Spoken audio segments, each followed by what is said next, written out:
Okay, if everybody could please go ahead and find a seat, we're going to begin our Senate 21 debate. Let's make sure Jay is ready to record. Good to go? All right, thank you. Well, I want to thank Brandon and Aaron for being here tonight. Thank you very much. We appreciate your participation in this. I think we've got some unique and interesting questions that we hope you haven't been asked before. And the fact that I've been at most of the debates, I think they haven't been asked before because I would have heard them. So I'm going to go ahead and ask John Longshore to begin with his first question, please. We don't get an opening statement? Oh, I'm sorry. Yep. We already had you here.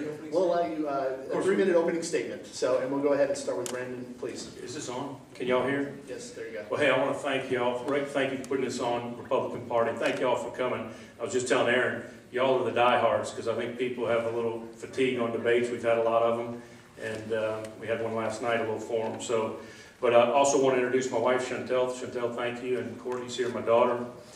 We moved here 24 years ago, and I've been in public service 20 years.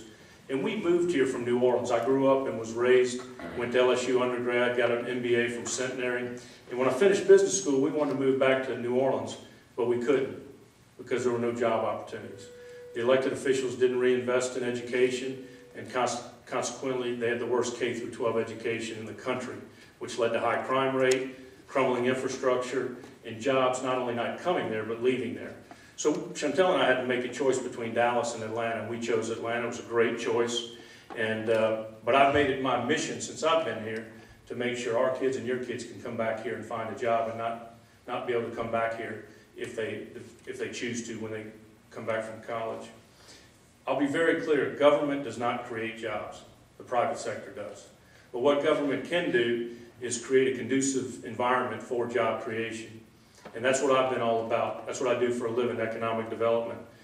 And what I've done as your senator is work on tax policy, reducing regulation, and making sure we have excellent schools and excellent infrastructure, both 21st century infrastructure, so we can get the high-tech, high-demand jobs, and roads and bridges. I would just tell you, in my job in economic development, the first thing a company asks is, tell us about your schools, K through 12, your technical education, your higher education, and can you supply me a workforce for these jobs? And that's the first thing that drives their decision.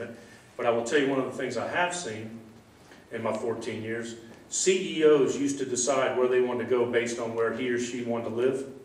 If you fast forward to today, CEOs are still making that decision where they want to locate their company, but they're making that decision based on where the talent is. And they're going to go where the talent is. So we've got to make sure we've got an educated workforce for these jobs. Just want to talk quick about some of my accomplishments. I was your DOT board member for 7 years. I've been your senator for 4. And I didn't do this by myself.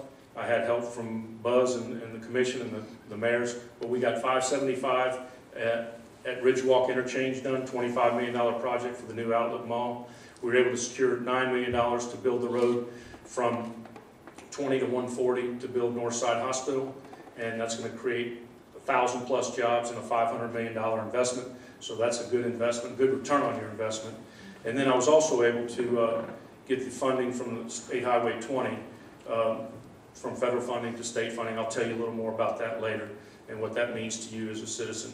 But my time's about up, and I just want to thank you for allowing me to serve as your state senator the last 4 years. It's your seat, and I've just been honored to sit in it. And I would ask for your vote on May 24th in the Republican primary. Thank you. Aaron, opening statement. So thank you again to the Cherokee County Republican Party for putting on this forum. It's always a great opportunity to meet with folks and stand up for conservative values and show the state and the world what conservatives have to offer our society. I'd like to introduce my wife, Brenda, and my daughters, Heidi and Kate, if you can wave to the group there. We moved here 12 years ago. Our girls were born and bred in Georgia, and we love living here, and we live in a little rural patch in Milton on about 4 acres in a little more rural setting, and we absolutely love it. So I'm not a politician, but I am running to take our district back for conservatives because we were promised by establishment Republicans that if we would just elect them to office, they would rein in government spending. They promised us this at the state level, at the federal level, but as soon as they got into office, they did the exact opposite from what they campaigned on. Unfortunately, we had the same situation in the current state Senate seat. It used to be Democrats that would tax us $1, give us 10 cents in services back. and expect us to be grateful. But from his $8 billion MARTA bill, his $6 billion T-SPLOST tax, and his $1 billion gas tax, our current state senator has showed us that his primary accomplishment in office is spending other people's money. Spending other people's money is easy. The hard part, as every family in this audience knows, is restraining yourself, spending less than you take in. And politicians will often tout, especially establishment Republicans, how much they cut taxes. But what they're really doing is taking the giant balloon of government spending and squeezing a very tiny part of it, and not telling you about the other side of the balloon that's exploding with new expenses. There's no denying the math. $1 billion, $1 billion is added to our state budget each and every year like clockwork. That's unsustainable. It has to stop. I'm the only candidate in this race who has signed the No New Tax Pledge with Grover Norquist's Americans for Tax Reform.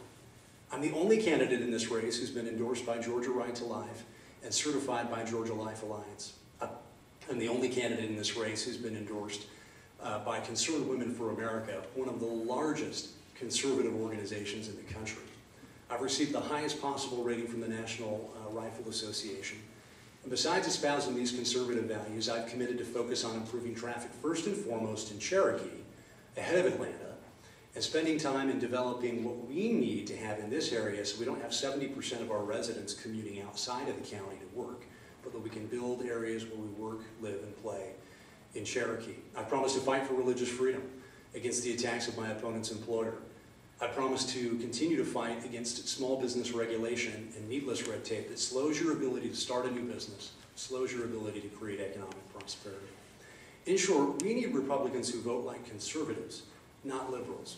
We need conservatives who represent we the people and not their lobbyists and not their employer. I hope you'll check us out at barlowforsenate.com and vote Aaron Barlow May 24th. Okay, our first question is going to come from John Longshore. Who is your political role model? And we'll start with Brandon. My political role model is President Eisenhower.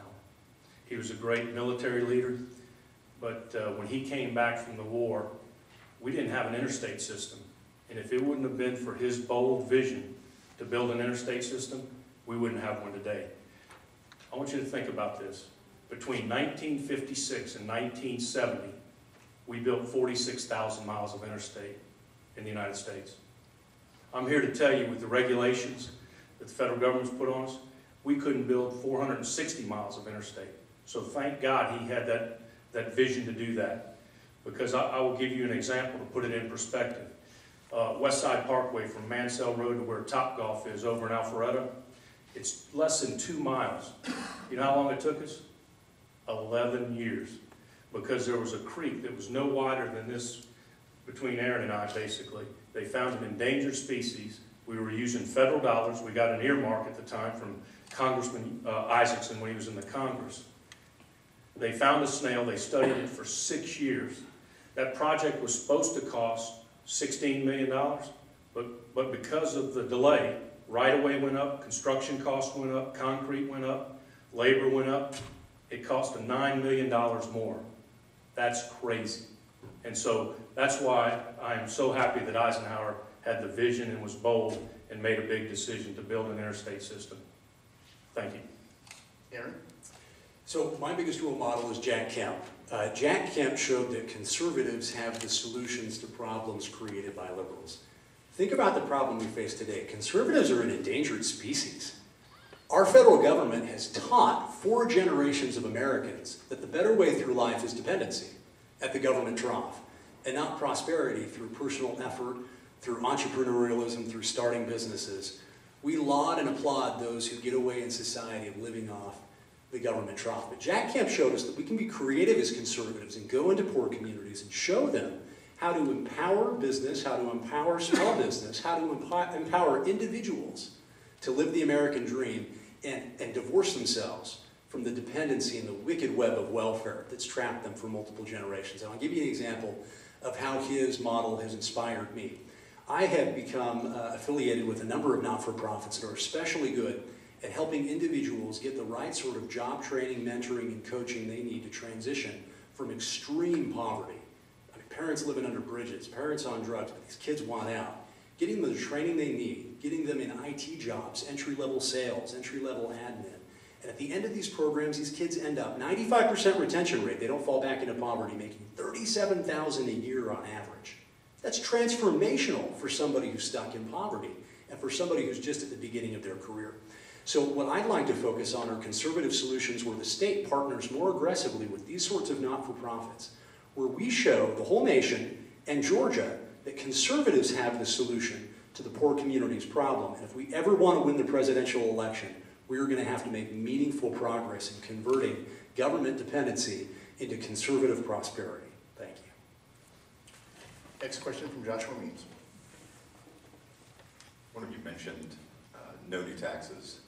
George H.W. Bush infamously claimed, read my lips, no new taxes, and went back on his word. And I think he's gone down in the annals of political comedy because of that statement. Will you commit today, here and now, to fighting to reduce the size of the Georgia budget below its 2016 size? Note that I'm not talking about reducing the percentage of increase in the Georgia budget, but the actual budget that we passed and will expend funds on for the year of 2016. Follow up, will you vote to replace the Georgia income tax with flat sales tax? And we'll start with Aaron. So I'm a huge proponent of government dialing back what we have been consuming the last 3-4 years. If you look again at that Georgia budget, we've been spending $1 billion more each and every year. We didn't need that extra $1 billion to perform government services. The state just got lucky because the formulas that were set allowed it to collect a bigger slice of your money. We should have had a cap that prevented how much the budget could go up annually in government so that government couldn't take advantage of a good economy. Just because you do a good job in your work and you generate more revenue and more productivity, why should government be rewarded? Government should only take in more money when we collectively agree there's a new, bigger mandate and something different we want them to do. So I definitely would dial back the budget 2-3 years and force us from a discretionary spending basis to live within that diet.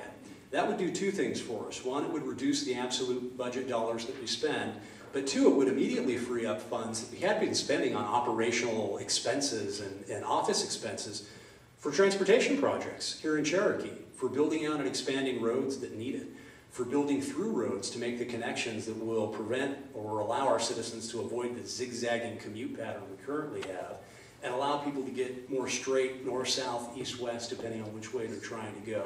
We can fund those projects with existing revenue that's coming in if we will just put the government on a diet, and I'll commit to doing that. For the second point, I'm all about reducing the income tax. Florida has figured it out, Tennessee has figured it out. If we want to be competitive, we're going to need to move that direction. We'll need to make sure whatever sort of consumption or sales tax we produce will create an environment that is attractive relative to the other states in the area, and that we're an attractive place for both residents and employers to relocate. Thank you. Right. Well, the reason the budget's grown is the last 3 years, we're the #1 state in the country to do business. And because of our tax policy, we have grown jobs. So we've got more income coming in because we're growing jobs and our state's grown. We went from the 11th largest state in the country to 8th, and we're going to soon be the 7th largest state in the country. We're growing. ARC just announced last week, the Atlanta Regional Commission, that in 20 years, we're going to have another 2.5 million people moving to Metro Atlanta.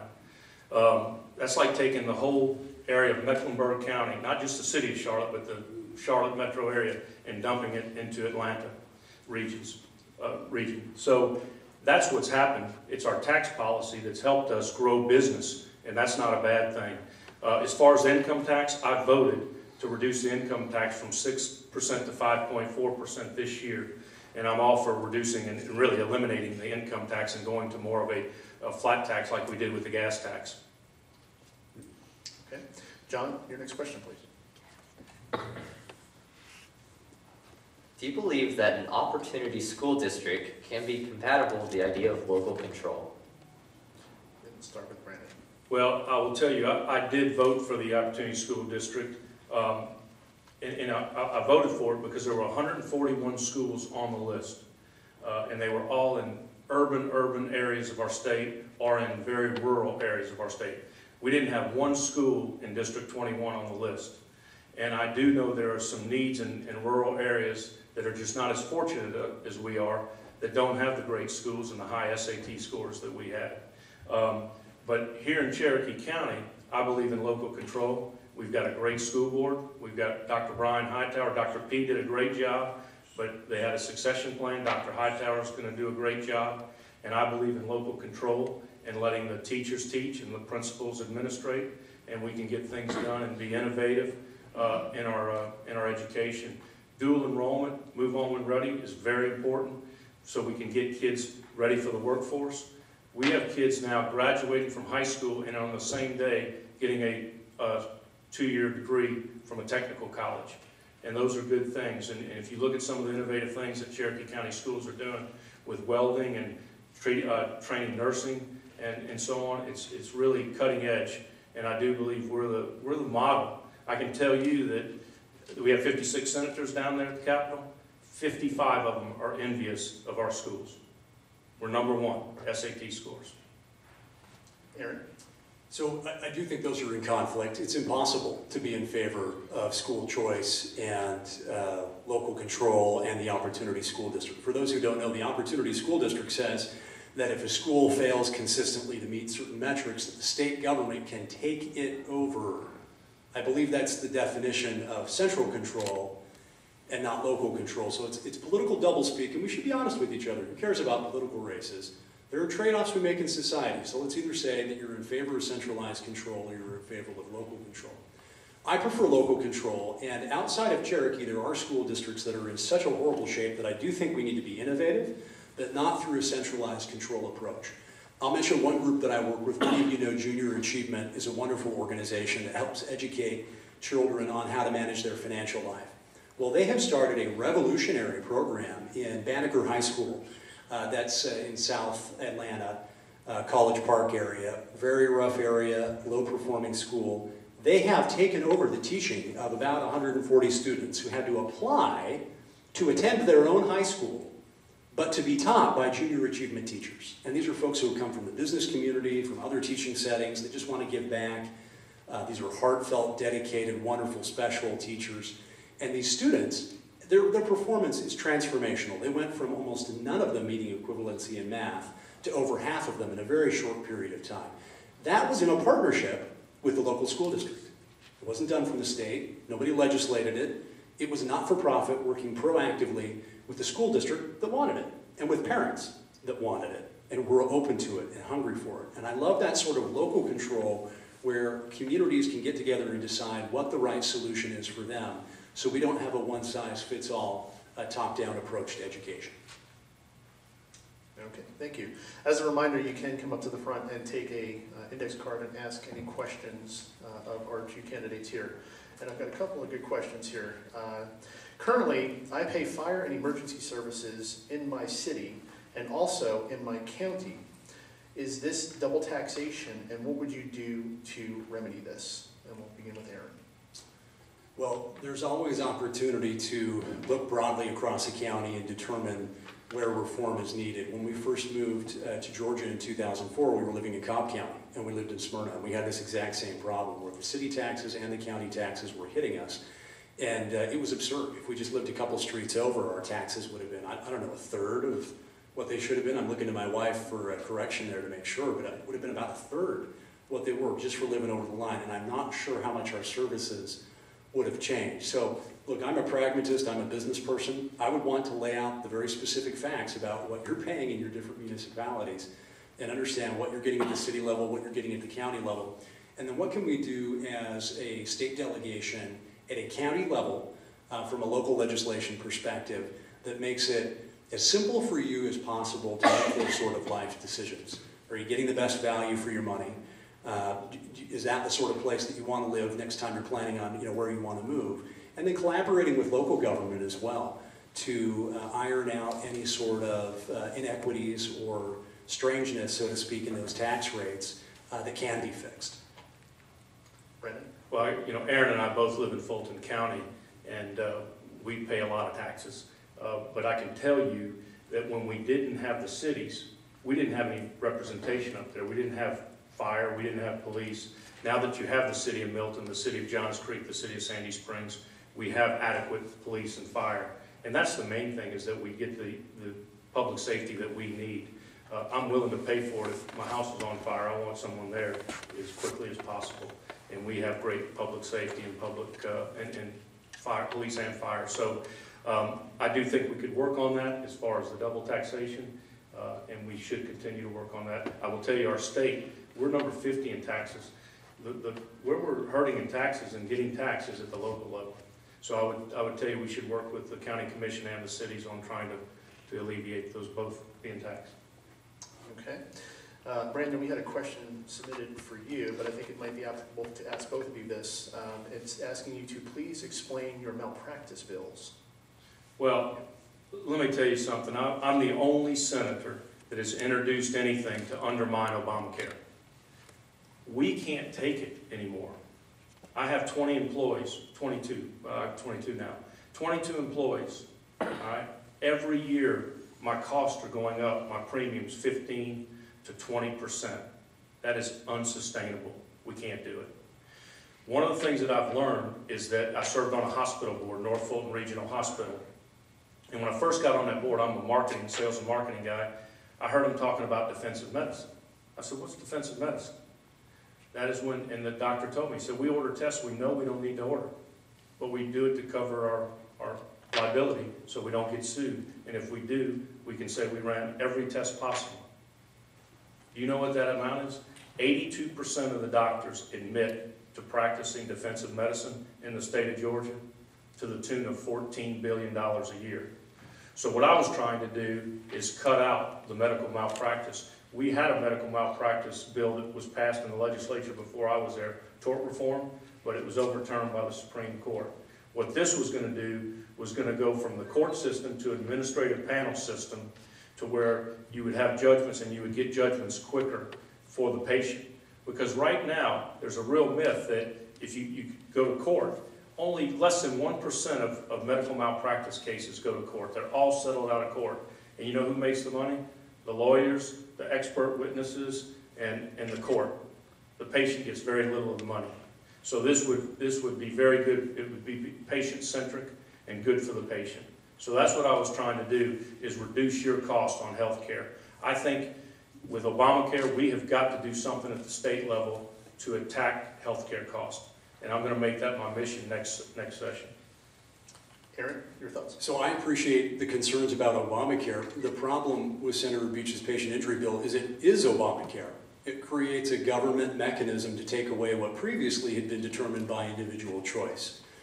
And the Seventh Amendment very specifically gives to every individual their right to a civil jury trial. So his law probably would have been struck down by the Supreme Court anyway. And I'll give you an example from a woman that I canvassed into just recently. I was doing some door knocking. This is Mary DeGregoli in Harmony Lakes. She authorized me to share her name and her story because she volunteered this as I was talking to her just about my campaign. She brought up this very, very sad story of her sister dying recently. And according to her, because of bad medical care and mistakes the doctors made, she said to me, quote, "I do not want Brandon Beach telling me what my family is owed from my sister being killed." Does any one of us have the right to establish a government panel to determine, and I'm now saying this, not her, I'm saying this, does any of us have the right to establish a government panel to determine the value of Mary's sister's life? That's not the role of government. I can't think of a single speech from a founder that has anything to do with that. You will see a big difference in this campaign is about individual choice and liberty, and about centralization of decisions and centralization of choice. I'm for free choice, I'm for individual choice. I support all 10 of the Bill of Rights, not just the ones that are most convenient to me. And in such a personal human story as this, I don't know why we're even debating taking away her right to seek equity for her situation. I'll just rebut one thing. When I dropped that bill, in less than 5 minutes, the trial lawyer lobbyists were in my office saying, we're going to fight you on this, because those trial lawyers make a lot of money. and it's all about money with them. And I would just tell you, the patient doesn't receive the money during that process. And there could still be representation in the bill that I had, just like in a workman's comp situation, you can hire a workman's comp lawyer. And that was the model we were going to use. So I should be able to rebut the rebuttal. So usually yeah. we only get the single rebuttal, but he didn't really mention you by name, so I didn't usually mention only you if you Okay, mentions you by name. So, Incorrect information, but. well, we can address that later. Okay. So, we've got some additional questions I think would be really good. So, recently Governor Deal vetoed the campus carry bill, and on the day that he did, there were 2 additional violent attacks on college campuses in Georgia. Can you tell us your position on campus carry and your take on the Second Amendment in general?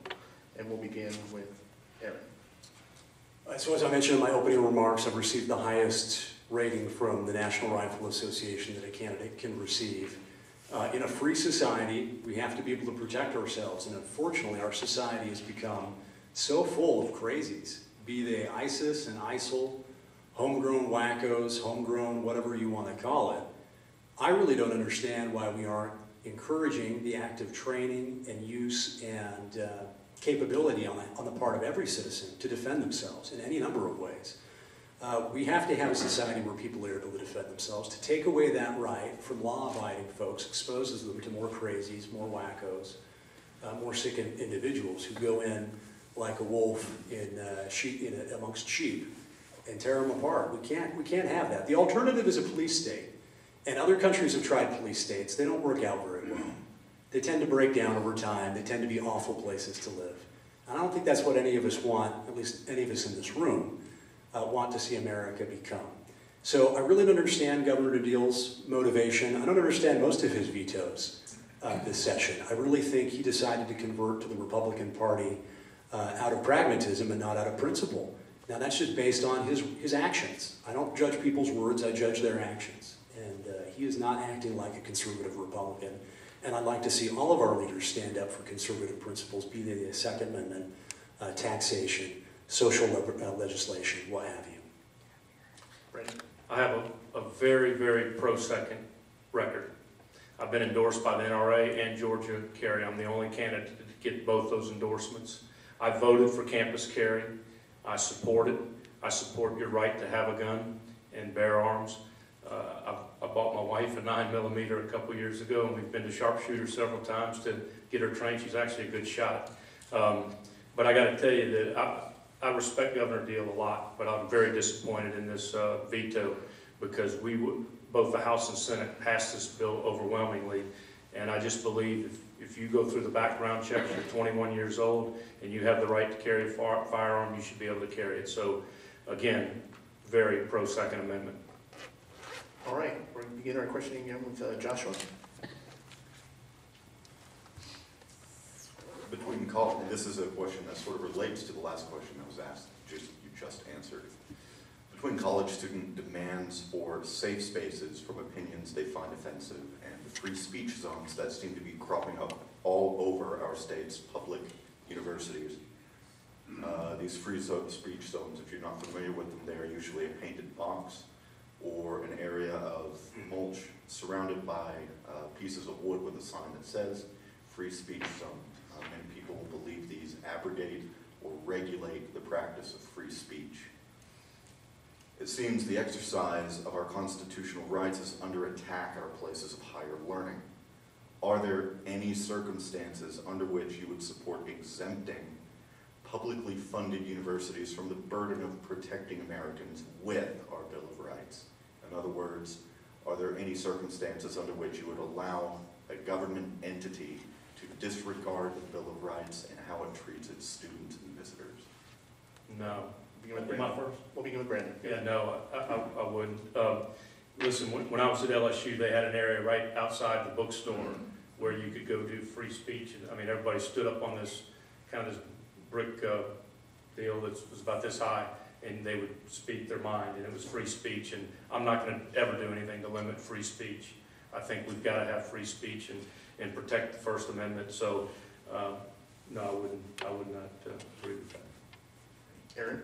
So Sam, I would never approve with a government entity trying to suspend any of the Bill of Rights. Though again, to the Bill of Rights, I would argue that that patient injury bill violated the 7th Amendment, and that my opponent wants to suspend civil jury trials because he personally, like many Democrats, feel like they know better than we do. You don't need a jury trial, you need a government panel to decide for you what your injuries should be. And we don't care because we think the trial lawyers get the money. Well, that's not their decision. The Bill of Rights is about individual rights. It's not about central rights. It's not about the government getting rights. It's not about the government deciding what's good or isn't good for you. In the case of this individual I shared, that's her decision to decide under her Bill of Rights how to exercise her individual rights. So I think there is a difference in who would have suspended the Bill of Rights, be they government agencies like Medicaid and Medicare who are paying for some of these programs, be they private insurers or what have you. I do think there's a difference in who's being consistent philosophically in supporting those rights and how it's showing up in legislation that they support. John, your next question, please. Would a repeal of the 17th Amendment be a good thing for state legislatures? And we'll begin with Aaron. So there's been a lot of discussion about whether senators should be elected directly, whether the federal income tax should be repealed, any number of other amendments. But as far as senators go and their election, there's a long history of when state legislators were picking their U.S. senators. Over time, it became a bought and paid for sort of activity where crony politicians were doing backroom deals to elect one another to become U.S. senators. That system was done away with, and Teddy Roosevelt was one of the biggest supporters of a direct election for U.S. senators to get away from that sort of crony politics. Now, there are challenges with direct election of senators, too. Don't get me wrong. Winston Churchill said it best, right? Democracy is the worst form of government, except for every other form. There are challenges to democracy. You're never going to get a situation where everything goes cleanly, without corruption, without influence, without bias. But from my perspective, direct election is probably a safer route to minimize corruption than having it done in a state legislature where it's more likely that buddies will reward buddies, that favors will be exchanged, that deals will be made in a way that is less transparent and less obvious to the population. Brandon? I'll be quick with this answer. I don't want to ever take the people's right to vote away from them and give it to us on a U.S. Senate seat. I mean, I think that the 10 million people of Georgia should have the right to elect their senator at the U.S. level. So I would not be in favor of that, even though that would be a big decision for me to make. I want to let the people have the right to vote for their U.S. senator. Josh, your next question, please. This is sort of an open-ended question, and I have given you an out, so don't worry. The 9th Amendment is an amendment of the Bill of Rights that enumerates that just because a right is not enumerated within the Bill of Rights or the Constitution, doesn't mean it doesn't exist. So the question for you is, what is one natural right, not right of interest, natural right you believe we have, which is not enumerated by the constitutions of the United States or Georgia? And if you can't think of one, are there any ways the General Assembly can do more to either regulate an activity or deregulate an activity in the exercise of natural rights? And we'll begin with Brandon. Can you just repeat that first part? Yeah. That whole question. I was kind of Yeah. got to be a lawyer for this question, folks. The 9th Amendment is an article of the Bill of Rights that enumerates specifically, it says specifically that just because a natural right is not listed, right to free speech, freedom of press, right to bear arms, just because it's not listed in the Bill of Rights doesn't mean it doesn't exist and shouldn't be taken into consideration for protection by the government. Are there any natural rights that you can think of that are not enumerated by the constitutions of either Georgia or the United States that should be protected? Now, that's a tough question. We have the right to bear arms. We have the right to express our religious freedom. We have, I mean, I don't know. I'd have to think about that one because that's I don't really have an answer for that. I mean, we have the right to do a lot of things, and but I mean, I'm all for everybody having the right to do what their natural rights are. But I can't think of anything right now. Aaron? The right to life. The right to life. The reason why I'm endorsed by Georgia Right to Life and my opponent is not, is that I have pledged to the personhood agreement. Life begins at conception, and our government needs to recognize that. We endow rights to all sorts of people and even pets and animals in this society, but for some reason we have failed to acknowledge that there's really no scientific basis for life to begin at any point other than conception.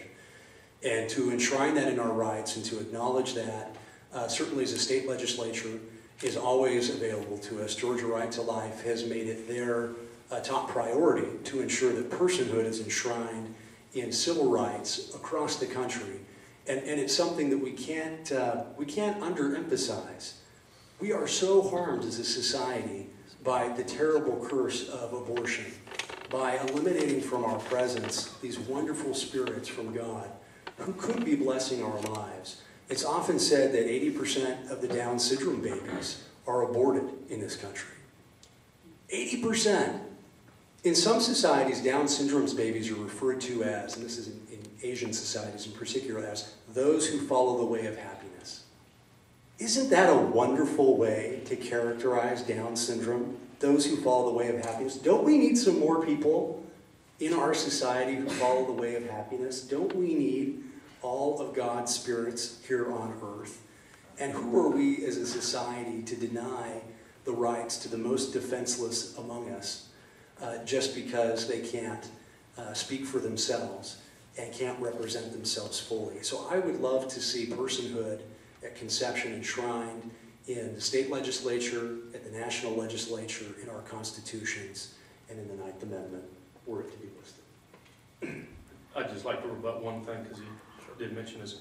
I have been certified by Georgia Life Alliance, so I have that certification. They don't endorse it, but they do certify. Yeah, I didn't bring up Georgia Life Alliance. I just brought up Right to Life, Georgia Right to Life, and he has not received that endorsement, so Well, I don't know what he's rebutting. Well, Okay. I would just tell you, I've been endorsed by the Georgia That's Life the point. Alliance. The difference between the two is personhood. Well, I'm just telling you, I voted for Senate Bill 308 and House Bill 555. I have a very pro-life record. Let's move on. John, one last question, please. Earlier, we touched on the growth of the state budget. And do you believe that it is consistent with the principle of smaller government? And does this mean that Georgians pay too much in taxes? And if so, what would be the first tax that you would vote to cut? We'll begin with Aaron. Well, this is the difference between us. All the other Cherokee senators voted no for the gas tax last summer when we had a state surplus that could have paid for the exact same projects. Now, I don't oppose to some of the transportation projects that are needed. I oppose to how they're funded. There was absolutely no need to raise a tax. We had a surplus. So what did every government agency do? They increased their budget because they took in more money. And it's what government does. It's an all-you-can-eat buffet without any sort of restrictions. We've got to put government on a diet. If you don't go on a diet, you're not going to lose weight. Isn't that a shock? If you don't exercise, you're not going to lose weight. But government never does it. It's always easier for them to spend more and tax less. So Bruce Thompson, John Albers, there are other Cherokee senators. They voted no to this gas tax that my opponent voted yes for. Our House members in this district even showed the math whereby we could pay for the same transportation projects and live within our current budget. We did not need to increase the tax. But my opponent voted to increase the tax anyway. I will align myself with fiscal conservatives. I'm not in this race for money, power, or glory. This race will cost me tens of thousands of dollars because I don't take lobbyist money or PAC money. In contrast, my opponent's campaign is funded almost exclusively by PACs, lobbyists, and special interest groups. He's had 2 individual donors in 9 months and $750,000 raised over the course of his political career. Does that sound like conservatism in action to you? Does that sound like a citizen legislator or an establishment politician whose career is politics? My career is the private sector. I will serve for a time in the public sector and go back to the private sector. I will align myself with fiscal conservatives and vote that way in all budget proceedings. Brandon. Let me tell you what we did on the gas tax. First off, we have fallen behind on transportation. If you think about it, in the 1960s, we were the same size as Birmingham. We've got now 7.5 million people in the metro area, and we have fallen behind because we were so dependent on the federal government to fund our transportation. And I don't know if my opponent still wants to do that, but I can tell you, it wasn't working. It isn't working. When you use a federal dollar, there's 22 different steps you have to go through, and it adds time and money to the project. So what we did is we took the gas tax from a sales tax to an excise tax, a flat tax. So when prices are down, you are going to pay more in taxes. But if prices go above $3.39 a gallon, you'll pay less than what you were paying on a sales tax. And what it really does, though, more importantly, it gives GDOT a reliable stream of income so we can build roads and use state money and get things done faster than you can with federal dollars. So that's the real reason I voted for that. When I voted for that on House Bill 170, the Federal Highway Trust Fund was insolvent. It was bankrupt. And the Congress did 42 continuing resolutions, CRs they called them, over an 8-year period, extending the Highway Trust Fund every 3 to 6 months. Folks, you can't plan a road in 3 to 6 months. They take 1 year to 2 years to build. So we couldn't fund them. And when gas prices were low, because of the way we were taxing on the price, you couldn't even cut the grass in between the medians. So we had to build roads, and I think that this was a reliable source of income, and it is $1 billion of income that comes in and goes straight to road infrastructure and bridges. But I just want to say this. We did have $1 billion extra in the budget. We amended the budget and put $700 million on top of the $1 billion to fund roads. And I will tell you, our problems are about $3.5 billion a year over the next 20 years to really even keep where we're at and keep the congestion we have, much less move the needle. So I was all in favor of giving GDOT a reliable source of income so they could get it done. And it is a flat tax now. It's an excise tax. So I'll rebut since I was mentioned. Okay. So the important thing to note there is nothing that he just mentioned required a tax increase. Zero. There was no need to involve the feds. We can do everything at the state level. We can do everything we want to do. We didn't need to raise a tax. We can do every single one of those blessed projects without raising a tax. It's always easy. Easier for career politicians who trade votes, who trade budget exceptions, who trade favors amongst committees and departments to increase taxes. Because then nobody has to cut. Nobody has to get back. And we can fund $3 billion in transportation projects. My goodness, we've been adding $1 billion in expenses every year for multiple years. We'll claw that back, just like conservative Republicans. Time. Thank Oh, you. he did 30 seconds. Well, it's only a 30-second rebuttal. Okay. Oh, okay. Yeah, sorry about that. All right, next question. As most people may or may not be aware of, in order to get a bill to the floor, it must pass through the Rules Committee, historically known for being the gatekeeper for Senate leadership. Do you feel that there is too much power vested in the Rules Committee, and if so, what is an alternative solution to making sure that bills can be properly vetted, but given an equal chance on the Senate floor for a vote? And we'll go ahead and start with Brandon. Well, I will tell you, the Senate's a lot different than the House. The House Rules Committee is really decided by 2 people, the chairman and the Speaker of the House. In the Senate, we have a Rules Chairman, but we have, I think it's 16 members on the Rules Committee. I'm not on Rules Committee. And each person gets to vote on a bill or gets to add a bill to the calendar. So we don't just have the Rules Chairman and the Lieutenant Governor and the President Pro Tem making those decisions. We have state senators who are on that Rules Committee that are able to make those decisions. But I will tell you, to get to the Rules Committee, your bill's been vetted pretty good. I mean, it's gone from committee to subcommittee, back to committee, and then to Rules Committee. So it's tough to pass motherhood and apple pie down at the General Assembly, and it should be, because you don't want us passing a bunch of laws. But I will tell you, the Rules Committee in the Senate is much more fair than the Rules Committee in the House. Aaron? So I favor rules that enable the members to pull forward legislation that they feel strongly about and they feel like they're getting blocked. And I won't claim to be familiar with all the parliamentary procedures of the state Senate. I'm sure a lot of the legislators aren't, because there are lots of different ways to play the game down there. But I would want to make sure that a majority of the legislators could pull forward legislation that they felt like was being held up by leadership unnecessarily. This is a republic, and we've elected these leaders to represent us, and if the majority of them are wanting to pull through legislation that's getting held up, they should be able to do that. A great example of that is when I worked on the Defense of Marriage Act in Texas. I lived there 20 years ago, and I was asked by a number of denominations to lead a grassroots effort to help to convince the Speaker of the House, who is a Democrat, to allow the members to vote on a Defense of Marriage Act, which effectively defined marriage as between a man and a woman, and he was single-handedly holding it up. The House was ready to vote it through, but he had the power in that body to unilaterally hold it up, or so my memory serves. And so we fought for years until we finally overcame the power of the Speaker and allowed the members to pass that legislation. So it's critical to me that we have a voice, and that we as citizens have a voice, that our members have a voice, and that as we send conservatives to the state legislature and to Congress, that they have a voice in pulling through legislation, even if there are times they disagree with their leaders. All right, thank you. We have another question from the audience, and this will start with Aaron. If given the opportunity, would you have voted against the fetal pain bill to end abortion at 22 weeks in order to keep the Georgia Right to Life endorsement? Sure. If given the opportunity, would you have voted against the fetal pain bill to end abortion at 22 weeks in order to keep the Georgia Right to Life endorsement?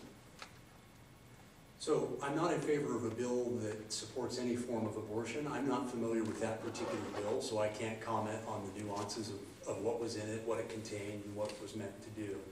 But as I've mentioned, I have been certified by Georgia Life Alliance and endorsed by Georgia Right to Life. I believe in personhood from conception. I believe that we have to grant civil rights to people from conception and not on dates arbitrarily decided by a Supreme Court 30 years ago, or any other court for that matter. So I would make sure that I vote consistent with that philosophy, with those principles, and I'm not familiar with that specific legislation to comment on the specifics of it, but you have my philosophy, you have my stand, you know how I would vote from that perspective. Fred? I mean, I'm the same way. I'm pro-life, and I would vote against, I want to vote against all abortions. And we did that with Senate Bill 308 and House Bill 555 this year to promote adoptions and decrease abortions. And we funded money to do that, and that's my stance, and that's why I've been certified by the Georgia Life Alliance. All right, and one last question. Many people have expressed concerns over questionable ethics practices, but even more so about the uncollected fines owed due to violations of Georgia's ethics rules. With over 7,329 unpaid fines as of January 2016, what do you think can and should be done to address what appears to be flagrant violations of the state's ethics laws? And we'll start with Brandon. Well, let me tell you what, we've made some great improvements in the Georgia Ethics Commission, or the transparency, that's a long name, but it's basically the Georgia Ethics Commission. It was in bad shape. It was mismanaged. There were all kind of different cases not even being looked at. We do have new leadership there. They are looking into these cases. They're going back and evaluating all these cases, and they're going to bring them to the Ethics Commission. I think they will be, they'll be taken care of in the future. So I think we should, and make sure these people are fined that deserve to be fined.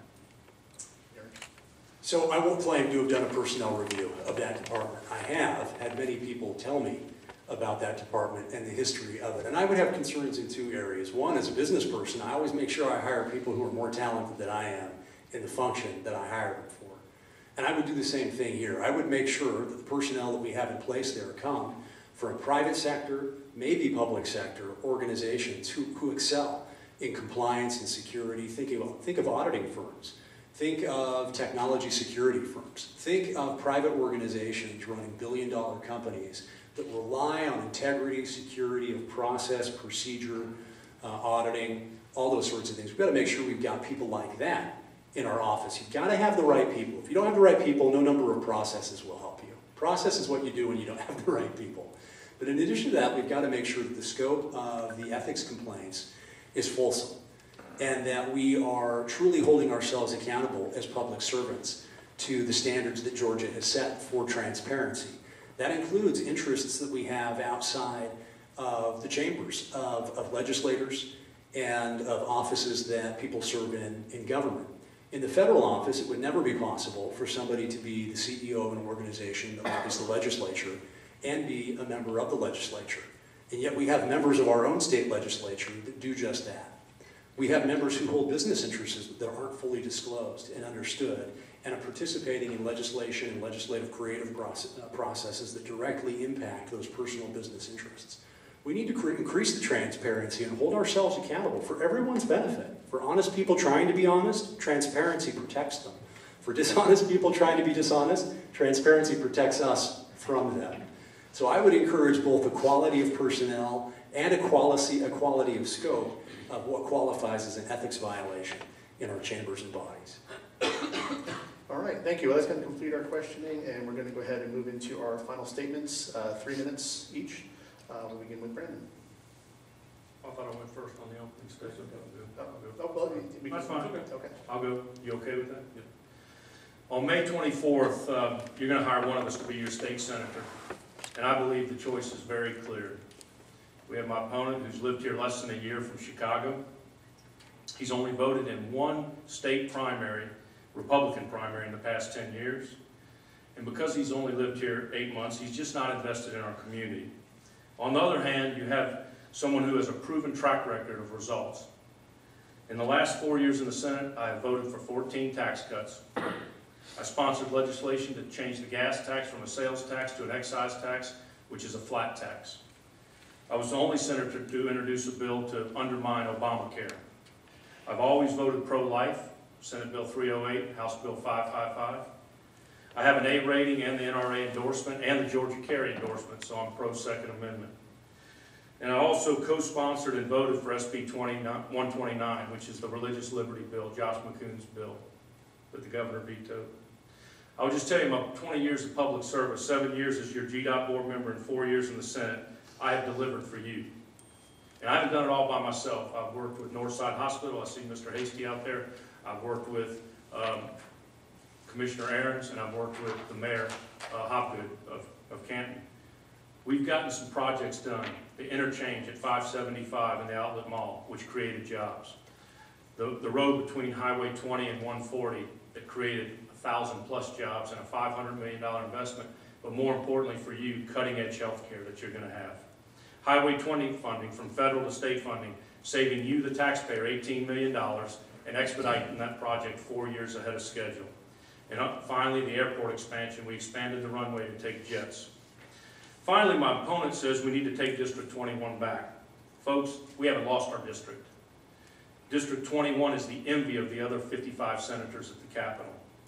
We have the lowest unemployment rate, the highest SAT scores, we have excellent public safety, excellent and cutting-edge health care, which is going to get better, and we have great amenities. And what I'm really impressed by is what we have, a sense of community and a great overall quality of life. This doesn't happen by accident. It takes political leadership, but it also takes working with the community. It takes everybody sitting out in this room. I will just tell you, if you'll re-elect me and send me back, I will continue to be bold and have vision.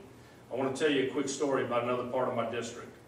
There's a guy named Mark Burkhalter, who was former Speaker of the House. He graduated from Milton High School in 1979, and he said they used to go sit out on Georgia 400 at night, and they wouldn't see a car for 3 hours. They filmed Smokey and the Bandit up there in 77, 78, and didn't even have to close down 400. Somebody had vision to build Georgia 400, and look at the prosperity of the Georgia 400 corridor now. And that's what I'm all about, is big, bold decisions. I would ask for your vote and your support on May 24th. We're the #1 state to do business in the state, and we're the #1 district.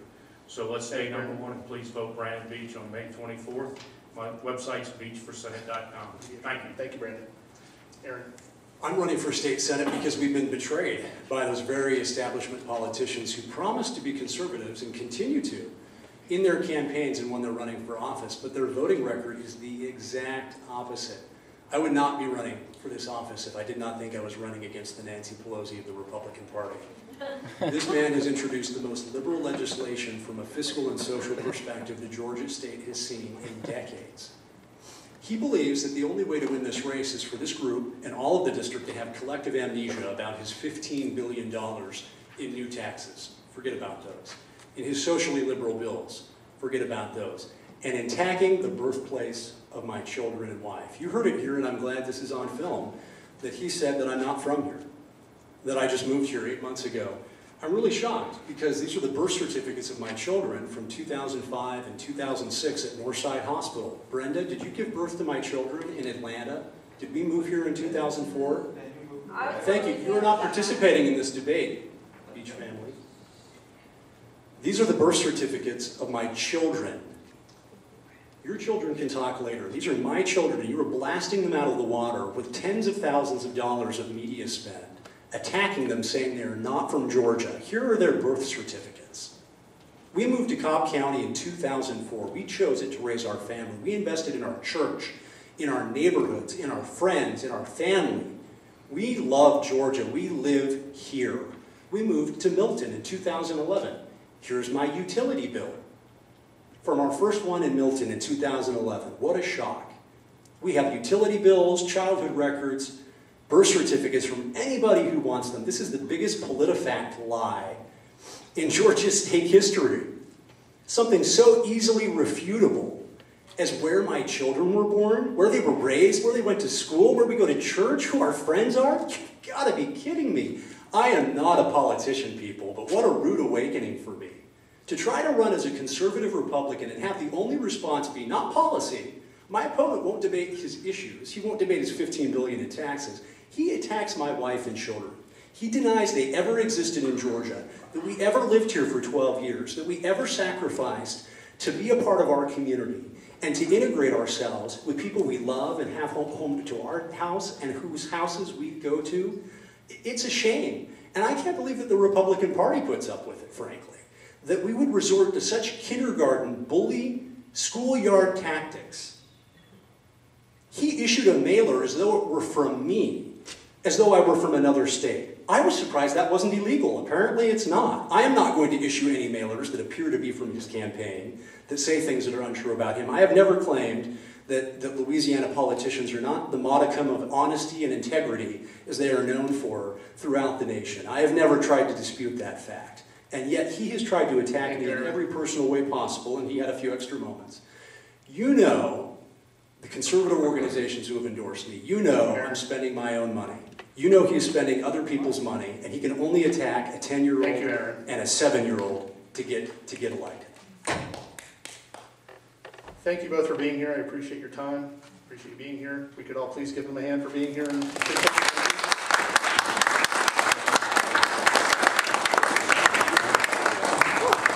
Again, both of these gentlemen have also participated in our video interviews, which are up on our website. So thank you very much. We'll hope to see you very soon. Watch our videos. Thank you for coming. Drive safely. That was fun. I love your sweet joy, just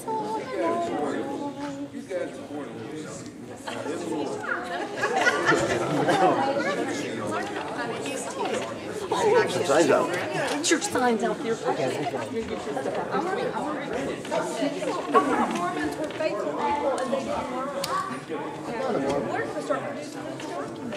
Yeah, there's a man. We'll produce electric bill. From the first month he was here.